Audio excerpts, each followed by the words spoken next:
Well, first of all, I need to applaud your philosophical takeaways from this movie.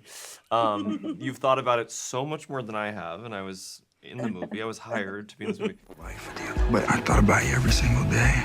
I can't fathom a scenario in which this could have got worse. I love you.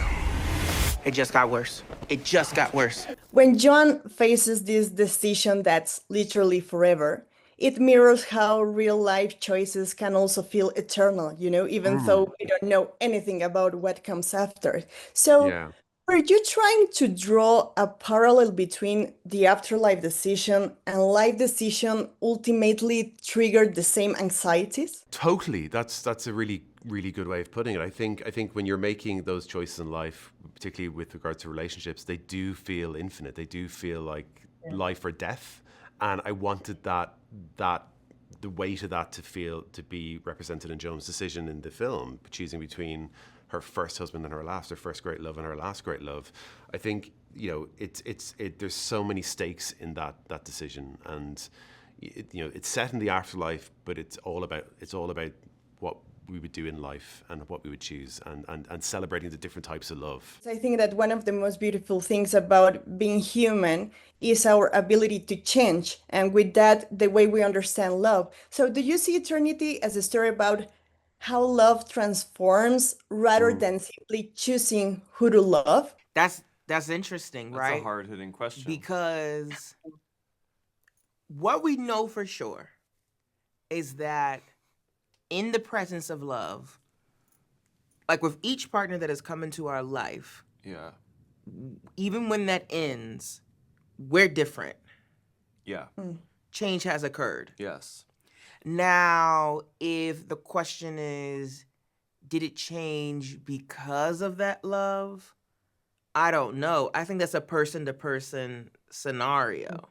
Did we change because of love? There's definitely been relationships where because of it, I'm now different. Yeah. And then there's other ones where I was adamant about, like, I don't want to now become a completely different person just because I'm in a relationship with this person. I don't know. That's tricky. Yeah. Because identity is a big thing of, like, I think it's tricky if you change yourself for another person in the guise of love. Because if and when that eventually ends, who are then you? That's a very, very good point. Yeah. Yeah. I say be it's- yourself. I think, yeah, you're right.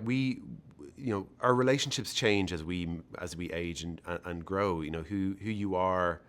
I've been in a 14-year relationship, and it's very different now than it was when we first started going out.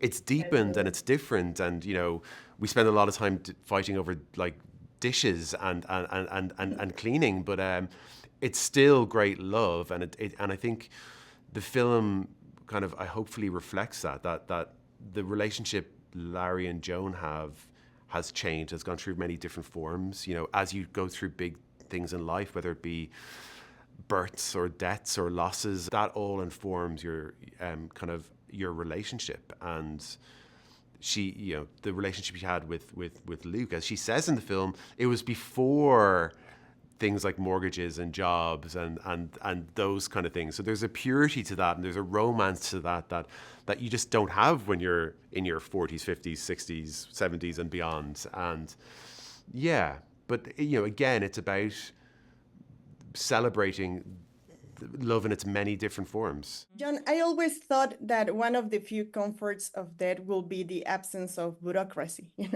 But in this film, even death can't escape bureaucracy. And for example, you're a coordinator, you have to work. So do you think there's something like essentially human about trying to impose order even on the afterlife, like this film? Well, first of all, I need to applaud your philosophical takeaways from this movie. You've thought about it so much more than I have, and I was in the movie. I was hired to be in this movie. I do think there's something very, endearing about the people who like Ryan and Anna just chose to work in the afterlife instead of being in this like eternal pleasure state. There's, I think, actually something kind of more realistic about it. And, I do think in some ways, the way Ryan tries to impose order on everything is a way of avoiding the bigger, darker questions in life. But in some ways, I think it's a totally genius choice because, if it's less navel gazing, you're not, he's not going to spend his whole life thinking about what do I want and who am I and who cares? Just like get a goddamn job. Just stay, it's so nice to, I think we, maybe overvalue or we're those questions in life, or we think too much about ourselves, and sometimes you just got to get up and like go somewhere and have a place to be, and yeah. I think that we usually understand the world through opposites, good and bad, beautiful and ugly, black and white. And I'm saying this because in Eternity, these men are genuinely good guys. So Yeah. there is like a clear right or wrong choice for John. So do you Yeah. think that that ambiguity can push the audience to project, I don't know, that need to for categorization onto Elizabeth instead? Like, I don't know, she made the wrong choice and she is mean with Larry. I don't know, that kind of. Yeah, I mean, it's really important to me that the audience question whether she did or didn't make the wrong choice, that they have their favorites, that they I kind of like people leaving the cinema discussing that. I think that's really, really important. I think what's really important is it's not just a choice between two men, it's a choice between two different versions of herself, who she was with Luke and who she is with Larry.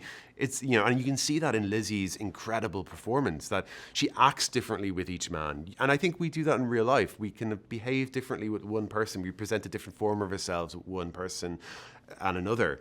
And I think it's not just about them, but it's about her and who she is. And ultimately that's the decision for her. It's who she is now, and that's the decision she will make. But I love the idea that the audience question whether she did or didn't make the wrong choice. I like that we have Team Luke's and Team Larry's.